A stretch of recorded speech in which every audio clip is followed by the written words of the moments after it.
This week on Today's Homeowner, we've got a great collection of projects for you weekend warriors. Everyone wants to improve their home, and most of us do it between Friday and Monday. So we've assembled 8 great weekend DIY projects for any set of skills in every area of the house.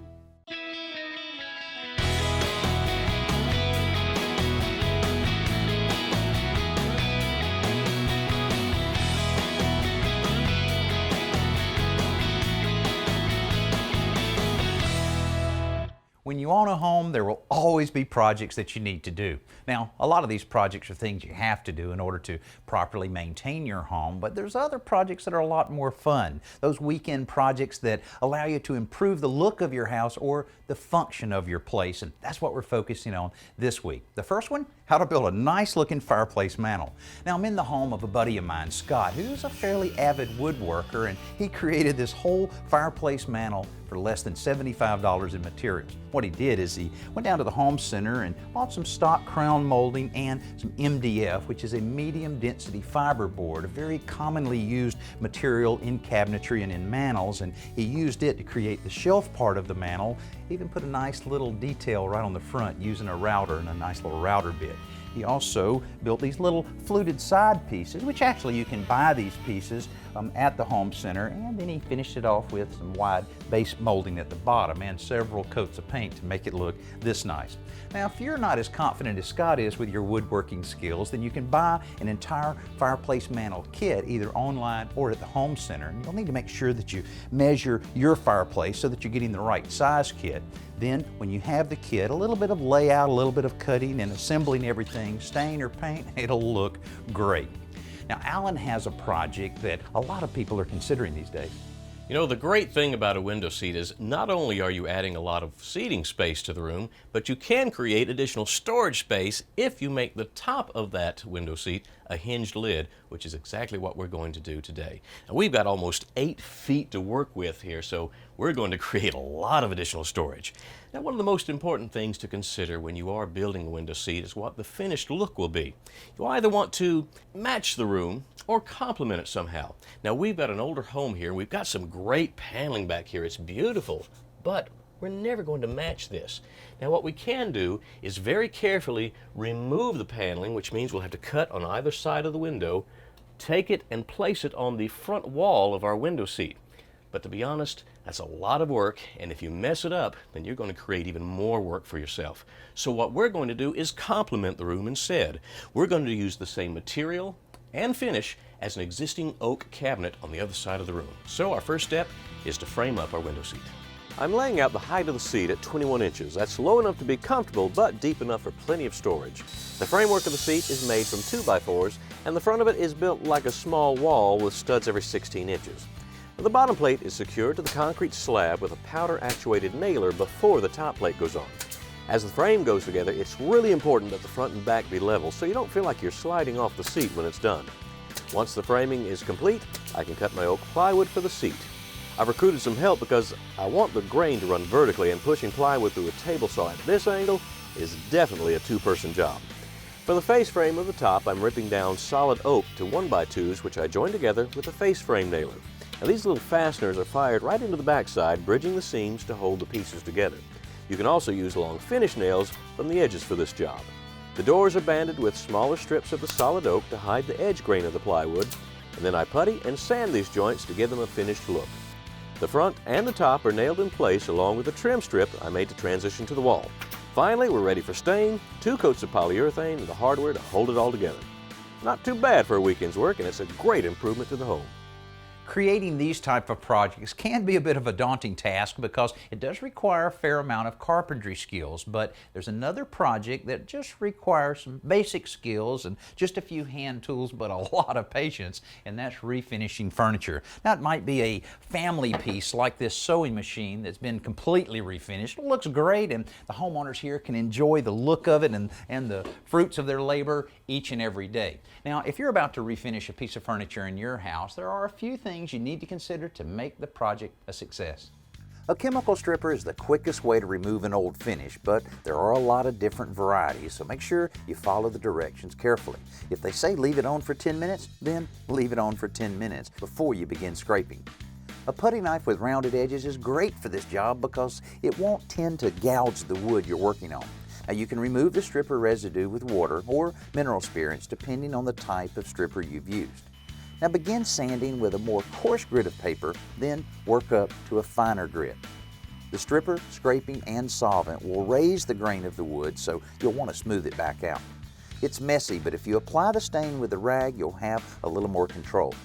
Then, when the stain is dry, you're ready for several coats of finished sealer to protect the piece. Most weekend projects start with a simple home repair. In this case, we have an outside wall corner that's been damaged by run-ins with a vacuum cleaner and the moving of furniture, and also with a few hit-and-run accidents with a tricycle. Now inside this corner is a metal corner bead like this here. And it was installed to protect the two pieces of drywall and to create a nice clean edge along the corner. Now when it gets dented up like this, the only solution is to take a hacksaw, cut out the damaged section, and put in a brand new piece of corner bead. After making a cut a few inches above and below the damaged spot, I score along the edge of the metal corner bead with a utility knife before prying it off the wall. Then I can cut a new piece of corner bead to size and nail it in place before applying joint compound to cover the repair. Okay, so now we're just going to let this dry, then we'll sand it lightly and apply 1 or 2 thinner coats of joint compound on it, and then we're going to prime it and paint it. In the end, you'll never know the repair was even made. We're back looking at a number of very simple weekend projects that you can do at your home to improve the look of your home as well as make it a little bit more your own. Boy, a real common thing I hear from a lot of homeowners is, hey, I just recently purchased a house and I don't have any idea what to do with all the wallpaper that I inherited in this home. Well, it's a common problem, and I've never seen anybody that purchased a house and walk in and go, boy, I love all the wallpaper. So, and also most people just like to have a painted wall because it's easier to change from time to time, and you tend not to get tired of it as much, and it makes the room feel a little more spacious than a heavily patterned wallpaper. Well, there's a couple things you can do. One, you can paint right over the wallpaper if it's really stuck to the wall well and it's not a vinyl paper, and that's what the homeowners did in this room, and they did a fairly good job, even though you can see a seam here and there if you catch the light just right. But really the best way to change a wallpapered room to a painted room is to remove the paper. And there are some great solutions out there to do just that. I like to mix the solution with warm water in a pump-up sprayer, but before I apply it to the wall, I score the paper with a utility knife. Now these horizontal cuts every few inches will allow the wallpaper remover to soak behind the paper as it runs down the wall. Then, after it's soaked in for several minutes, you can begin peeling back the paper with a drywall knife. Now you want to be real careful not to gouge the drywall, so be real patient. Now it's not uncommon for the top layer to come off and leave the backing attached, so just wet it down again and the backing will peel right off. With a little time, patience, and effort, the walls are clean and ready for whatever comes next. What's next for us is a cool window treatment from Alan and designer Diane Berry. Okay, if you say so. Listen, if you have priced window treatments lately, you know that they can be astronomical. Diane has promised me an easy design, looks fairly simple. Tell me what we're going to put up here. I think the perfect treatment for this room is a cornice. And we'll use a fabric covered cornice, so we'll actually cover it with fabric and a little bit of trim to give it a dressy look and to pull the room together. We don't have any privacy issues as far as needing to cover the windows and no sun issues, obviously. So this is the perfect room for a cornice. And you don't mind if with this size, I mean that's 118 some odd inches, so I can put a seam in it. No problem. We can put a seam because we'll cover it with fabric. Okay. All right, now, before you go on, you just said that. I know I can build this. I can't cover it with fabric. I can't make it look good. If you can build it, I can help you dress it out. Well, then let's do it. Great. We start with 1/2-inch plywood ripped down to 24 inches and connect 2 pieces with metal mending plates to stretch to the 118-inch length that we need. Next, we lay out the arch Diane wants, and I cut that out with a jigsaw. These sides will hold it off the wall, and the header, made from scrap molding, will keep the top rigid. As soon as I bring the frame inside, Diane goes to work wrapping it in upholstery batting. The fabric is stapled along the back edge of the header and then folded back over to cover the cornice before we lay it face down so she can finish attaching the fabric to the back side. The corners will take a little more care. She also covers the back with plain white fabric so the neighbors can't tell it's homemade. Hot glue secures the decorative fringe along the lower edge, and L brackets hold this weekend project in place on the wall. Now, while we admire our work, Danny has another bright idea to improve your home. Most people are a little scared when it comes to electrical work, but this is about as easy of an electrical project as you can do. Of course, the first thing you need to do is to turn the power off at the breaker box, not just the switch. Once the power is off, then you can remove the fixture very safely. Now, the fixture we had here wasn't necessarily ugly, but just kind of inappropriate for a small dining room like this. So we took the globe off, the bulb off, and removed the fixture. And like so many times when you're doing a little remodeling project, you find something that you didn't want to find. Well, we had no idea that under the fixture that the ceiling would be unfinished. But we're going to turn it into a positive by installing a ceiling medallion that'll make it look even nicer than we'd imagined. A crucial part of assembling the chandelier is determining the right length for the support chain. The supply wire will be a bit longer. In this case, after we thread on the fixture's trim ring, we'll add the ceiling medallion tube before we connect the whole thing to the electrical box with a threaded tube. The electrical connections are made next using wire nuts before the medallion, and then the trim ring can be pushed up to the ceiling. A lock nut threads on to hold them in place, and the chain hook goes on just below that. A perfect complement to a chandelier is a dimmer switch, so we're installing one here while we still have all the power turned off. But be sure that you select a dimmer with enough capacity for the fixture you're installing. The directions on these things, they're pretty clear about how to hook them up, but often the challenge is stuffing the device and all the wires back into the electrical box. Well, this is a perfect room for a dimmer. You know, after you've had dinner, maybe to turn the lights down a little bit. But there's other areas in the house that also can benefit by having a dimmer in the room. You know, your bedroom or your family room, or maybe you have a whirlpool tub in your bathroom and you want to turn the lights down a little bit. Anyway, you see how easy it is and very inexpensive. Now, so far this week, we've spent a lot of time inside looking at different projects, but next we'll head outside for some great ideas to improve your home. But first, Emily has this great best new product that's perfect for the weekend gardener. You know, I love working in my garden, but I hate keeping up with all the tools that I need to do different chores around my yard. You too, right? But what if you could reduce the number of tools you needed by designing one tool that would do a variety of different jobs? Well, that's exactly the idea behind the new 7-in-1 Planter's Buddy from Ames True Temper. The curved stainless steel blade is designed to be used the way professional landscapers plant, by stabbing and separating the soil instead of just scooping it out like I do. The serrated edge is great for opening bags of mulch and soil, while the straight blade on the opposite side is perfect for cutting sod. This is a hook-style twine cutter, and the notch on the tip of the tool is ideal for prying up weeds by the roots, while the butt of the handle can be used to tamp down stakes, markers, or landscape spikes.